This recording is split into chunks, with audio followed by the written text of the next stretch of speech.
భద్రాద్రి కొత్తగూడెం జిల్లా పినపాక కాంగ్రెస్ లో వర్గపోరు రాజుకుంటోందా? పినపాకలో కాంగ్రెస్ పార్టీ నేతల మధ్య గొడవలు హైకమాండ్కు ఇబ్బందిగా మారుతున్నాయా? సిట్టింగ్ ఎమ్మెల్యే పాయం వెంకటేశ్వర్లకు సొంత పార్టీలోనే మరో 2 గ్రూపులు చుక్కలు చూపిస్తున్నాయా? అటు ఎమ్మెల్యే కూడా అవతలి వర్గాలు కలుపుకొని వెళ్లడం లేదని అంటున్నారా? ఇంతకీ పినపాకలో నేతలు ఎందుకు ఢీ అంటే ఢీ అంటున్నారు? నేతల మధ్య గొడవలకు కారణమేంటి? ఇప్పుడు అధికార పార్టీలో లుకలుకలు చూసి బీఆర్ఎస్ పార్టీ యాక్టివ్ అయిందా?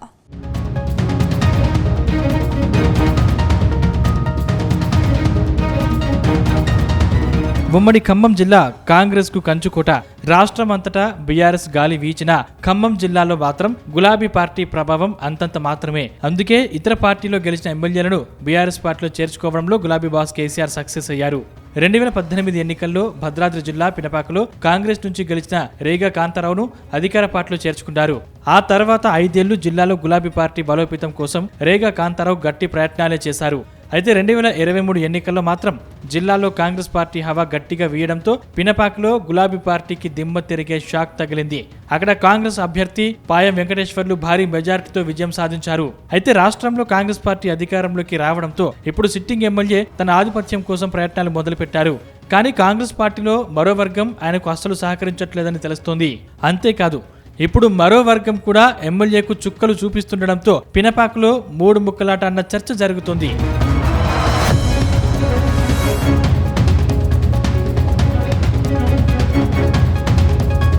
ప్రస్తుతం పినపాక నియోజకవర్గంలో కాంగ్రెస్ రాజకీయాలు కాకరేపుతున్నాయి. కొద్ది రోజులుగా అంతర్గతంగా రగులుతున్న వర్గ విభేదాలు ఇప్పుడు బహిరంగ పోరుగా మారి పార్టీ ఉనికికే సవాలు విసురుతున్నాయి. ఒకప్పుడు 2 ప్రధాన వర్గాలుగా ఉన్న పినపాక కాంగ్రెస్ రాజకీయం ఇప్పుడు స్పష్టంగా 3 వర్గాలుగా విడిపోవడంతో స్థానిక నాయకులు కార్యకర్తల్లో తీవ్ర ఆందోళన వ్యక్తమవుతుంది. నాయకుల మధ్య సమన్వయ లోపం స్పష్టంగా కనిపిస్తుండడంతో రాబోయే రోజుల్లో పార్టీకి డ్యామేజ్ ఖాయమన్న శ్రేణులు వెంటాడుతుంది.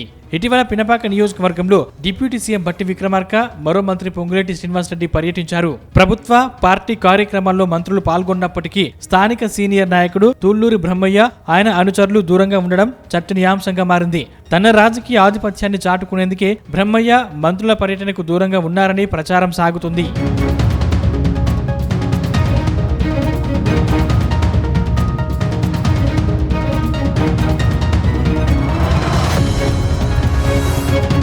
మరోవైపు కాంగ్రెస్ సీనియర్ నాయకుడు గురిజాల గోపి కూడా కాంగ్రెస్ పార్టీకి దూరంగా ఉంటున్నారు. కొంతకాలంగా స్థానిక ఎమ్మెల్యే పాయం వెంకటేశ్వర్లతో ఆయనకు అస్సలు పడటం లేదని అంటున్నారు. అంతేకాకుండా పినపాకలో ఆయన తన సొంత బలాన్ని నిరూపించుకునే పనిలో పడ్డారని సమాచారం. అంతేకాకుండా తనదైన శైలిలో నియోజకవర్గంలో పర్యటిస్తూ మహిళా నాయకులను, క్రియాశీల కార్యకర్తల్ని సమీకరిస్తూ ప్రత్యేక వర్గాన్ని నడుపుతున్నారు. దీంతో స్థానికంగా పాయం వెంకటేశ్వర్లు వర్గానికి సమాంతరంగా మరొక బలమైన వర్గం తయారైంది.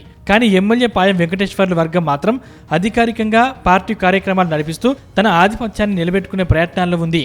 దాంతో తుళ్లూరి బ్రహ్మయ్య వర్గం పార్టీలో తగిన ప్రాధాన్యత లభించడం లేదనే అసంతృప్తితో దూరంగా ఉంటుంది. మరోవైపు గురిజాల గోపి వర్గం కూడా స్వతంత్రంగా క్యాడర్ను సమీకరిస్తూ రాబోయే రోజుల్లో తమ ఉనికిని బలంగా చాటుకోవాలని ప్రయత్నాలు చేస్తోందన్న టాక్ వినిపిస్తోంది.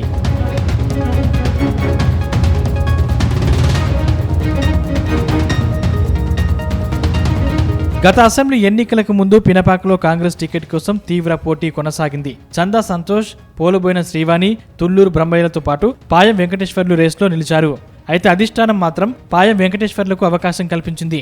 దాంతో పాయం వెంకటేశ్వర్లు ఎమ్మెల్యేగా గెలిచారు. కానీ వచ్చే ఎన్నికల్లో మళ్లీ టికెట్ దక్కించుకోవాలనే ఆలోచనతో ఆయన ఉన్నారట. మరోవైపు కాంగ్రెస్ పార్టీలో కొనసాగుతున్న ఈ వర్గ పోరును ప్రధాన ప్రతిపక్షమైన బీఆర్ఎస్ తమకు అనుకూలంగా మార్చుకునే ప్రయత్నం చేస్తోందన్న చర్చ సైతం లేకపోలేదు.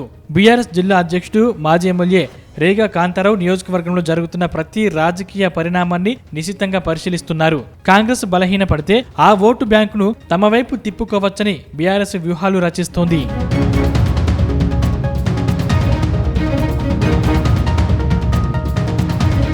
ఏదేమైనా కాంగ్రెస్ పెద్దలు తక్షణమే స్పందించి ముందస్తుగా జోక్యం చేసుకోకపోతే ఈ అంతర్గత విభేదాలు మరింత ముదిరే ప్రమాదం ఉందని కాంగ్రెస్ శ్రేణులు ఆందోళన వ్యక్తం చేస్తున్నాయి. అటు పాయ వెంకటేశ్వర్లు, ఇటు తుళ్లూరు బ్రహ్మయ్య, మరోవైపు గురిజాల గోపి వర్గాల మధ్య రాజకీయ సమన్వయం సాధించడం కాంగ్రెస్ అధిష్టానానికి పెద్ద సవాలుగా మారిందని అంటున్నారు.